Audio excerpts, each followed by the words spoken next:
सालों पहले बेल नामक जंगल में एक बहुत होशियार चूहा रहता था। जंगल का हर एक जानवर उससे ज्ञान सीखना चाहता था और उसके जैसा होशियार बनना चाहता था। जंगल के सारे जानवर चूहे को जेरी नाम से बुलाते थे। कुछ जानवर जेरी से पढ़ने के लिए भी जाते और कुछ ये सोचकर चिढ़ते थे कि इस छोटे से चूहे को इतना ज्ञान कैसे है। एक दिन जेरी के पास एक बिल्ली आई और उसने देखा कि चूहा तो काफी होशियार है। बिल्ली को ये देखकर बहुत आश्चर्य हुआ। बिल्ली का एक दोस्त था जिसका नाम सिम्बा शेर था। बिल्ली दूसरे दिन अपने दोस्त सिम्बा से मिलने जाती है। हेलो दोस्तों, कैसे हो? काफी दिनों से सोच रही थी कि तुम सब कहाँ चले गए थे, दिखे ही नहीं मेरे को। अरे टुनटुन, तुम्हें क्या बताऊं, मैं बहुत परेशान हूँ और भूखा हूँ। अब मैं शिकार नहीं कर पा रहा क्योंकि अब मैं बहुत बूढ़ा और कमजोर हो चुका हूँ। सिम्बा शेर अब बूढ़ा भी हो चुका था, जिससे वो ज्यादा इधर उधर नहीं जा पा रहा था। इस वजह से उसको खाने के लिए कोई शिकार भी नहीं मिल पा रहा। तभी टुनटुन उससे कहती है,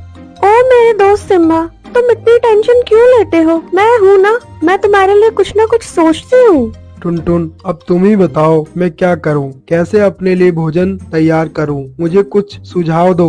दोस्त, मेरे दिमाग में ना एक योजना आई है। अरे वाह मेरी टुनटुन, मुझे पता था तुम मेरे लिए कुछ ना कुछ जरूर सोच लोगी। टुनटुन सोचती है कि इस जंगल में सभी सिम्बा के दोस्त हैं, तो सिम्बा किसी को नहीं खा सकता है और वहीं बगल वाले गांव में भी बहुत जानवर से सिम्बा को दूर रखना पड़ेगा क्योंकि सिम्बा बूढ़ा हो चुका है। तभी टुनटुन के दिमाग में चूहे का ख्याल आता है और वो सोचती है क्यों ना सिम्बा को चूहे के शिकार के लिए कह दूं। सिम्बा, तुम्हें पता है पास वाले जंगल में एक जेरी नाम का चूहा रहता है जो सभी जानवरों में सबसे होशियार और होनहार है। तुम उसको अपना शिकार बनाकर थोड़ा काम चला सकते हो। लेकिन टुनटुन, चूहा तो बहुत छोटा होगा, उससे मेरा पेट कैसे भरेगा? ओहो सिम्बा, तुम उस चूहे से अपने शिकार की योजना सीख सकते हो और वक्त आने पर बड़ी ही आसानी से उस चूहे का शिकार भी कर सकते हो। ठीक है टुनटुन, पर इन सब में तो बहुत दिन लग जाएंगे। तब तक तो मैं इतना इंतजार कैसे करूँगा? हे भगवान, इस सिम्बा को कैसे समझाऊं? सिम्बा, तुम समझते क्यों नहीं हो? कुछ पाने के लिए इंतजार करना पड़ता है मेरे दोस्त। सिम्बा नहीं जानता था कि टुनटुन चूहे से चिढ़ता है।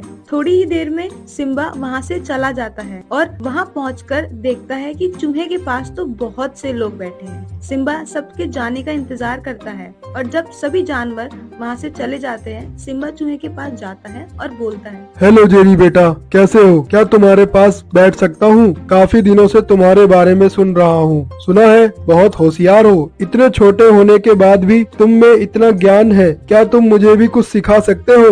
कुछ देर चूहा सोचने लगा कि इस बूढ़े शेर को अब मुझसे क्या ही सीखना होगा। चलो छोड़ो, सिखा ही देता हूँ। ठीक है, आप कल से मेरे पास आ जाना, मैं सिखा दूंगा।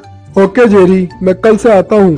कुछ ही दिन से रोज सिम्बा जेरी के पास पढ़ने के लिए जाने लगा और सिम्बा को धीरे धीरे सब कुछ आने लगता है और कुछ ही दिन में वो सब कुछ सीख जाता है और सोचता है अब टाइम आ गया है कि मैं जेरी को ही खा लूं। अब आप मुझसे सब सीख ही चुके हैं, मुझे इतना ही आता है। मैंने आपको बता दिया और इससे आप दूसरे लोगों की मदद कर सकते हो। शेर सिम्बा ने दहाड़ते हुए कहा, चलो फिर क्यों ना जो कुछ भी तुमने मुझे सिखाया है उसको तुम पे ही क्यों ना आजमा लूं। मुझे पता चल जाएगा कि मुझे कितना ज्ञान हुआ है तुमसे। तभी जेरी डरते हुए बोलता है, अरे अरे अरे, ये तुम क्या कह रहे हो? सिम्बा ने जेरी की एक ना सुनी और उस पे झपट पड़ा।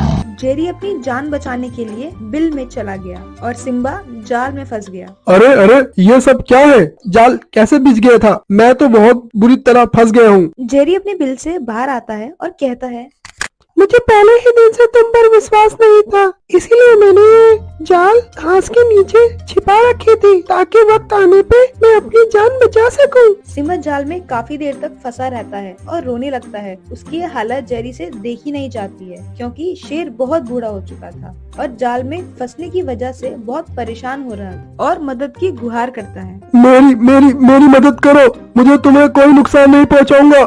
मैं टुनटुन की बातों में आ गया था, मुझे माफ कर दो।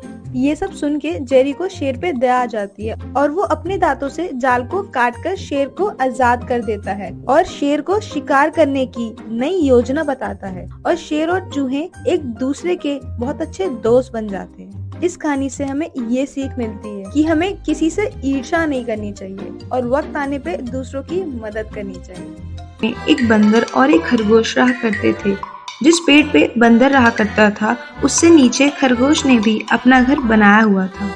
दोनों में इतनी अच्छी दोस्ती थी कि दोनों हमेशा साथ खेलते और एक दूसरे का हर काम में साथ दिया करते थे। खरगोश ने अपने घर के पास ही खेती की हुई थी जो गाजर और फलों से भरी हुई थी। उनसे वो अपना पेट भरता था। मिंकू बंदर बहुत तेज और होशियार था जबकि खरगोश बहुत सीधा था। एक दिन बंदर ने खरगोश से कहा, दोस्त चलो आज गेम्स खेलने चलते हैं। तभी खरगोश हंसते हुए बोला, आहा ठीक है दोस्त, खेलते हैं, बड़ा मजा आएगा। लेकिन कौन सा गेम? हम दोनों छुपन छुपाई खेलते हैं। तुम जाओ दोस्त, छुप जाओ, मैं तुम्हें ढूंढने आऊंगा। ठीक है, मैं जाता हूँ। तभी कुकू छुपने चला गया और मिंकू उसको ढूंढने आगे की ओर बढ़ा। तब उसने देखा कि पूरे जंगल के जानवर इधर उधर भागने लगे। मिंकू फटाफट गया और उसको एक लोमड़ी मिली। अरे किट्टू, ऐसा क्या हो गया जो सब लोग भाग रहे हैं? हाफते हुए कीकू लोमड़ी कहती है, अरे अरे सुनो दोस्तों, तुम्हें नहीं पता जंगल में चारों ओर से आग लग गई है, इसीलिए सभी लोग यहाँ से यहाँ भाग रहे हैं। तुम भी भागो जल्दी। क्या? ये सब क्या हो गया? मुझे जल्दी से जल्दी कुकू को ढूंढना होगा और उसे बताना होगा। तभी मिंकू चिल्लाया, कुकू कुकू, जल्दी से मेरे पास आओ, जंगल में आग लगी है, हमें जल्दी से जल्दी यहाँ से भागना होगा। और दोनों वहाँ से भाग गए। दोस्त, हम कब से भाग रहे हैं और देखो शाम भी हो गई है, थोड़ा आराम कर लेना चाहिए हमें। थकान ही नहीं, अब तो भूख और प्यास भी लगी है। चलो कुछ खाने को ढूंढते हैं, फिर आराम करेंगे। तभी मिंकू बोला, हाँ, भूख तो मुझे भी लग रही है। तभी दोनों को आगे जाके एक फल मिला और दोनों सोचने लगे कि ये तो बहुत कम है, अगर इसको मैं खा लूंगा तो मेरा दोस्त क्या खाएगा। बस मिंकू, तुम इसे खा लो, मुझे ज्यादा भूख नहीं लगी, तुम ज्यादा थक गए हो। अरे कुकू, कैसी बात कर रहे हो? दोस्त, पहले तुमने बोला कि भूख लगी है, इसलिए इसे तुम खा लो। ओहो, तुम दोनों भी क्या बातें कर रहे हो? तुम दोनों ही इस फल को क्यों नहीं खा लेते? देखो ना हिरन भाई, मिंकू इसको नहीं खा रहा है, लेकिन कुकू को ज्यादा भूख लगी है तो फल इसको ही खाना चाहिए। ये सब देख के हिरन उनसे बोली, अरे इतनी छोटी बात, तुम दोनों एक काम क्यों नहीं करते, तुम दोनों इसको आधा आधा करके खा लो। और फिर दोनों ने वो फल आधा आधा खा लिया। उनको देख के हिरन बहुत खुश हुई और बोली, वाह, तुम दोनों की दोस्ती बहुत गहरी और सच्ची है, और ऐसी दोस्ती आजकल कहाँ देखने को मिलती है। ये सब देखकर बहुत खुशी हुई। जब भी तुम दोनों को मेरे कोई भी हेल्प चाहिए होगी, मैं जरूर करूँगा और सभी लोगों को ये बताऊंगा कि सबको तुम दोनों की तरह एक दूसरे का सच्चा दोस्त बनकर मदद करनी चाहिए। अभी मैं चलता हूँ। ठीक है हिरन भाई, चलो मिंकू, अब थोड़ा आराम करते हैं। खाने के बाद ही दोनों आराम करने लगे।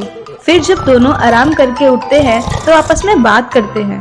दोस्त मिंकू, हम अपना रोज का खाना कैसे खाएंगे? वहाँ तो हमने अपने खेती में गाजर लगाया था और बहुत से फल भी, जिससे हम दोनों का पेट भर जाता था, लेकिन अब यहाँ हम कैसे करेंगे अनजान जंगल में? सही बोला कुकू, हमें कुछ सोचना पड़ेगा। क्यों ना हम दोनों मिलकर खेती करें और फिर से गाजर लगाएं और अपने फलों का बगीचा बनाएं। पर हाँ, थोड़ी मेहनत लगेगी इसमें। दोनों ही बहुत मेहनत से अपनी खेती में लग जाते हैं।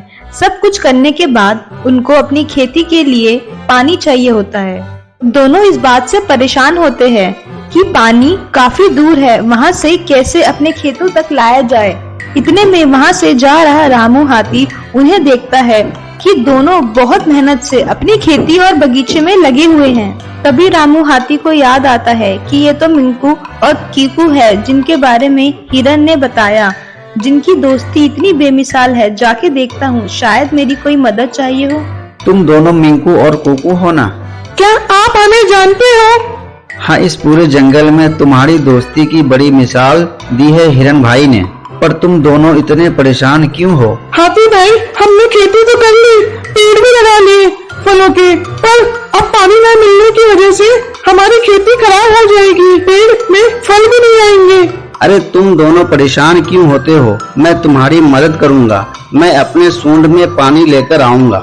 ये सुन के दोनों बहुत खुश हो जाते हैं और हाथी की मदद से उनके खेतों में फिर से हरियाली आ जाती है और गाजर की फसल और भी अच्छी हो जाती है और बगीचे में फूलों से भर जाता है। हमें इस कहानी से ये सीख मिलती है कि अच्छा व्यवहार और अच्छी दोस्ती आपको जीवन के किसी भी कठिनाइयों से निकाल सकती है। अच्छी दोस्ती में कभी भी स्वार्थ की कोई जगह नहीं होती।